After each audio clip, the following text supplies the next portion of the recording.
Hi everyone, Tanya here again. So welcome to day 10. We're going to reignite your dynamic mobility today. This is building from day 2 where we touched on gentle mobility and just trying to almost kind of give you a sense of release. So you're resetting and just feeling how your body moves. So this is still part of that, but it is building on everything that we've covered on top of that. So our shoulder and hip stability will come into play, and a little bit of core work in terms of postural alignment so that everything is fixed in place so that we create the mobility in the body part that we're trying to create in isolation, but it's integrated as well because we're holding good posture throughout and using the muscles that control everything. So standing tall, shoulder stability, that horseshoe effect, keeping everything in place. So without further ado, again, we're going to get started into your dynamic mobility routine. So starting, first of all, just nod chin to chest. Again, we're starting slow. And as you look up to the ceiling, keep the mouth closed, so you're lengthening through your chin. So again, we're going to take it through about 5 or so of each movement, but we will change that. So back into centre, looking over the right shoulder and the left. Be aware of what you're feeling.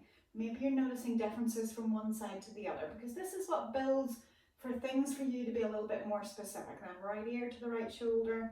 Because if you're tighter on one side, then it's knowing that you need to use a strategy to then work into those areas, whether it's holding stretches, whether it's just doing the dynamic movements, slow active movements. We're going to take a half circle, so chin to chest, rolling it to the right, rolling it back down and to the left, and repeat. So yeah, so whenever we're going through these movements, it's your turn, if you like, to be very aware of what you're feeling. Good to notice differences between the two sides. We're never the same, but we want to make sure that the differences don't get too great from one side to the other. That's very often the cause of injury. So then from there, if we circle the shoulders, getting them moving, so you feel your shoulder blades moving around your rib cage, changing direction. Okay, and then take it into elbows. So opening the elbows out a little bit, and you're trying to get that rotation. So the palms face you, and then they open out. And then change direction again, palms face you, and then they pivot and turn. Okay, pop the hands onto the shoulders. Lift the elbows up as wide as they can go. So rather narrow and then as wide as they can go. So lift and open, lift and open. And change direction. So wide, close and down, wide, close and down. Now as I'm standing here, I'm not relaxed, I'm not collapsing. I'm thinking still about that idea of grounding into the floor with my legs. So I'm feeling that I'm picking everything up and lifting nice and long. So then from there, just take it into wrists. Again, depending what it is you're going to be doing after this, it is important to do wrists. Forearms get tight no matter what. We work with our hands all the time, so it's good to mobilise them. Bring the hands clasped, fingers together, and just rolling them around. And then change direction. And then we're going to make a wave. So we're taking it through, if you like, flexion and extension of the wrists. And it's just that little bit of additional movement. Depends how coordinated, whether you've done this before or not, whether it ends up as a wave or just a little bit confused. It's okay. So then we're going to take it down. Like imagine you've got water on your fingertips and you're going to flick it out. And I want you to do that quite fast. So the arms, it's a little bit of magic. Hey presto. You're trying to flick the water off. Just keep on flicking those little lengtheners with the arm. And we're going until we start to get a little bit of heat building up in the back of those hands. So flick, flick, flick. You might even notice that you start to slow down a little bit. So I'm starting to get a little bit of heat building up in there. Now I know that they're getting warmer. Okay. So shake the arms out. We're going to take a circle. So single arm past your ear, past your hip. Try not to let the shoulders move too far. So you're trying to stay steady. So that's core engagement again, trying to hold everything in place. And then the more that we keep, I feel like, our centers centered, then we can work on the mobility around the limbs. Okay, and change. So it's that proximal stability gives us distal mobility. Okay, so we're going to take it into both arms. Now these will obviously end up wider unless you're super flexible. So don't worry, it's just whatever your movement is for you. Again, you're picking up on the differences. Change direction. Try and go past your ears, past your hips. These are always the funny face colours, depending how tight you are. Okay, so then we're going to go open and wide, open and wide. So these can start softer, so you might not necessarily be reaching too far behind the body. And then start to change direction. So it's noticing that you can start small and you can grow bigger with the movements. So I'm trying to really reach long. My shoulders are squeezing down my back. Remember that awareness. Where do I want my shoulders to be? Not around my ears. I want them to be down my back. So then maybe clapping the hands in front and behind, whatever height you're able to get to.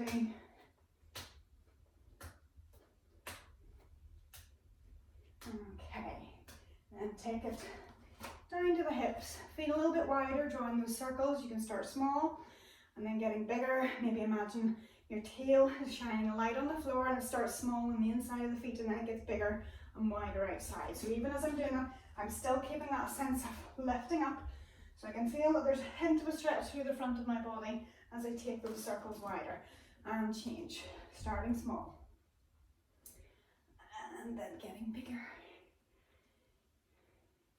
Again, thinking about that pull up inside so that you're keeping that protection in the low back.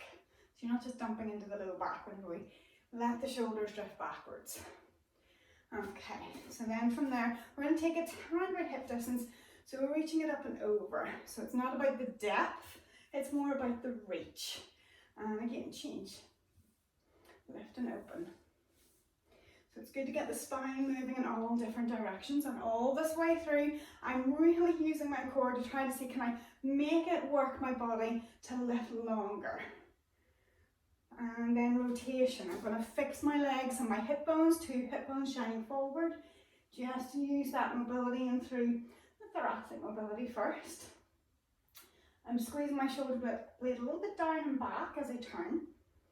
Now I'm going to let my legs move. So rotating through all the ankles, a little bit through the knees, then through the hips, the ribs, shoulders. Just trying to press, and there's active muscular engagement trying to press me further every time. Maybe I notice I get further in terms of how far around behind me I can see. Okay, ooh, a bit dizzy. Okay, bring the knees a little bit closer together, feet a little bit closer together. Circles. And again, sometimes it is just taking the smaller movements and then building on them. You don't always have to rush in like a bull in a china shop. Your body likes to build gradually. So we're going to start from standing, okay? The idea of the ankles, just flexing, extending, doesn't matter how high that knee is for the moment, just flex and extend the ankle. Again, standing tall, thinking about that grounding down, hip hugging in, and that pull up inside. Okay, so we're going to add it in then, holding, knee roughly level with the hip, long side through both waists, both sides of the waist rather. So 5 circles one direction, and then that circling, stirring the pot with the lower leg, balancing, and then take the hip 5 circles, as big as you can. And even as I'm moving this, I'm using my core not only to stabilize, I'm grinding down through that supporting leg, but I'm using everything I have in my armory, if you like, to hold everything steady and get the biggest range of movement that I can work with. So once we've done that, you're going to change your direction. On the stirring on the lower leg, and then with the ankle. And change, other side, and circles. So just noting the direction you're circling in to start with. And then circling lower leg for 5. And then circling in through the hip for 5. Again, as big as you can. I'm really using my core. I can feel it helping me pull my leg up in the air as high as it'll go, and circling around, other direction. Arms whatever way they need to go. If you're watching this and you're steady and that's knocking you off, I apologise. Once you've done those 5, stir the pot the other way. Make sure it's not just your ankle, it is the lower leg. Once you've done 5, and 5 on the ankle. Again, is that supporting leg still supporting me? Nice and tall. Okay, sometimes after that, they're working hard, so you can give them a little bit of a circle, a couple each way. Now we're going to make a connection with the upper body, and sometimes this can be helpful just to get further warmed up. So I'm in that same position that we did previously on the shoulder stability section. So hand in front of the shoulder, that horseshoe, making sure we have the energetically long, the pull back, the drop down, external rotation, arm flip squeeze together. I'm going to take those hip circles. Now I can lift up and I can reach back just to sort of like test it if I can hold the arms in place. But I'm still going to do that circle.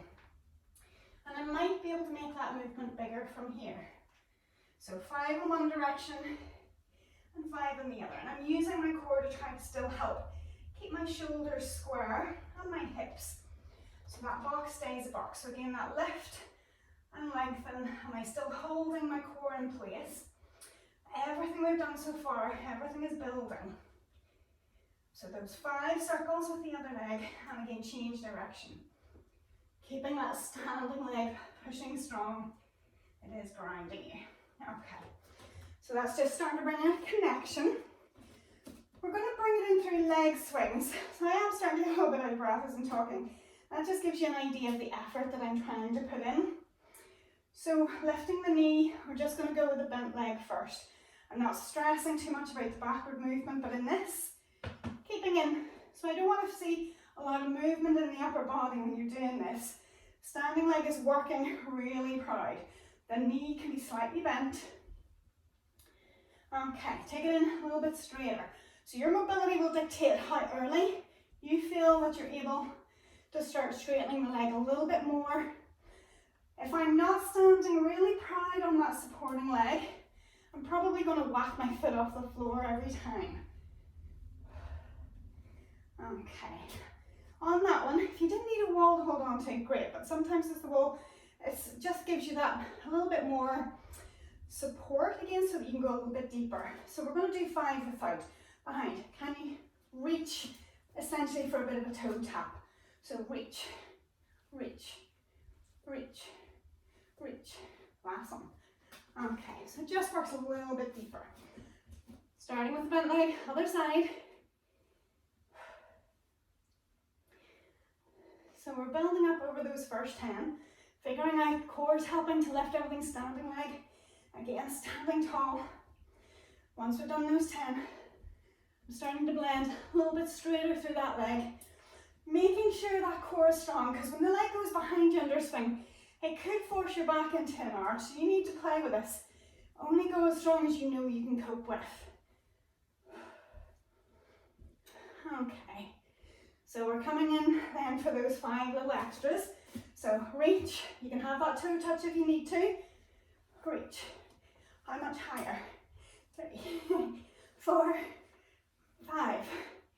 Again, with this, we want to make sure that you're gently increasing the range of movement. So you can use a wall, so I'll demonstrate just against this connection again, shoulders in place. And we're going to circle. I'm going to allow my knee to cross the body and then circle out. And we're going to change that direction. So that again, we're focusing on the cross body movement. So we'll take 5 there, and then we're going to take 5 opening out to the side and then crossing the body. Out to the side, cross it through. Now once we've done 5 that way, we're going to be getting a swing going. So we're changing the knee pointing one way to the other way. So knee one way, then the other way. So it almost becomes like a little bit of a weave. Now if you feel you have the stability, you can come into standing, or again you could use maybe the wall. You just have to make sure you don't kick it. Okay, I'm going to stay with this leg, but I'm going to use the wall for this one to give me the room that I need. My toes and my knee are pointing in the direction I want to swing. It turns back again for that swing. So start low, we're taking 20, and then start to build it as you feel more comfortable. My static leg is working hard to try to keep my posture nice and tall. When I swing the leg either direction, I'm grinding down. My shoulders are pulling down in the sockets to see how tall can I keep myself, to keep the posture strong, keep my joints strong, and to stabilize. Okay, so that's, I hope, 20. Take it other side. So again, we're taking just that first movement. that circle going across the body. Then we're going to take it out to the side and then across. Side and across.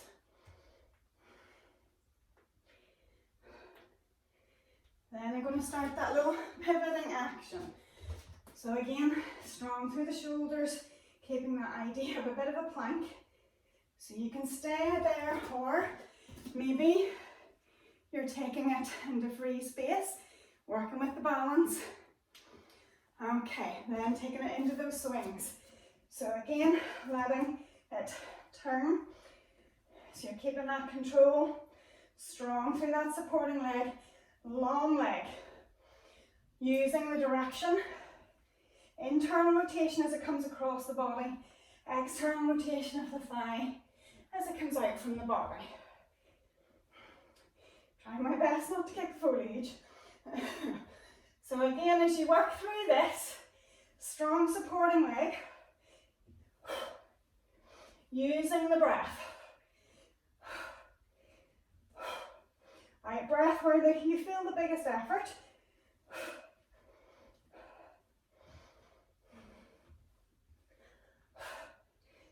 And I think, again, my counts can be wrong, but I think that's taken it to 20. Nearly there. Okay, so if you need a hip circle, take it just to open that out.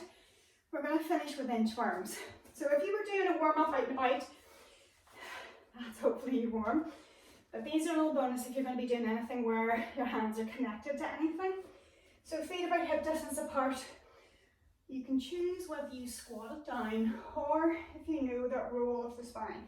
As long as it feels good for your body. Sometimes squats are better for your back if you have an issue. Full option, taking it out into full plank position. And then I'm going to walk my feet in without wiggling my hips and using my ankles. Whatever your flexibility will allow, okay? My arms are still trying to keep that horseshoe in place. They're pulling down. As I lengthen back, I'm finding that full plank position. I'm walking back. Pushing through the floor to lift a hand, not just lifting one hand and feeling the collapse. We're going to stay down. So option to modify might be down onto knees to go to 3/4 plank and to fold and bring it back up. Okay, and again, whatever your mobility is, you might not be able to go to straight legs. Your hamstrings will tell you. Again, maybe you progress. Maybe on the way back, you lift. So there's core stability, there's shoulder stability, there's hip stability. So I don't want my hips to waggle. And I'm playing with my arms moving back, and I'm going to play with a few with my legs moving back and forwards. No set rule necessarily, but an inchworm would be one of each. The emphasis as my ankles are doing the walk, my hips aren't wiggling. So we're going to take one more full way, hands walking forwards, lock the shape in, lock those shoulder blades down the back, tummy in, bottom squeeze, walk the feet in. Where's your arm range? Shoulders are still trying to hug back in. And again, lock everything in place. It's all those little awareness reminders of what you're trying to connect. When you're coming up, either a roll of your spine, or you can connect the hands to the knees to find your squat. Press the heels in no matter what you're doing, rise it up. Take a big breath in, and then just that little soft squat, that little hip hinging action. Breath in, and again, one last one. Okay. Should have turned the heat on before I did this. So very warm. Sorry if I've gone over the 15 minutes maximum today, but wanted to make sure you got all of that in. So leave us a thumbs up, leave us a like, subscribe to the channel if you haven't already, and certainly leave a comment. I would love to know how you get on, especially with this one. Have a good rest of your day, and I hope that didn't take too much out of you, but it's got you ready and firing, ready to go, reigniting. See you tomorrow.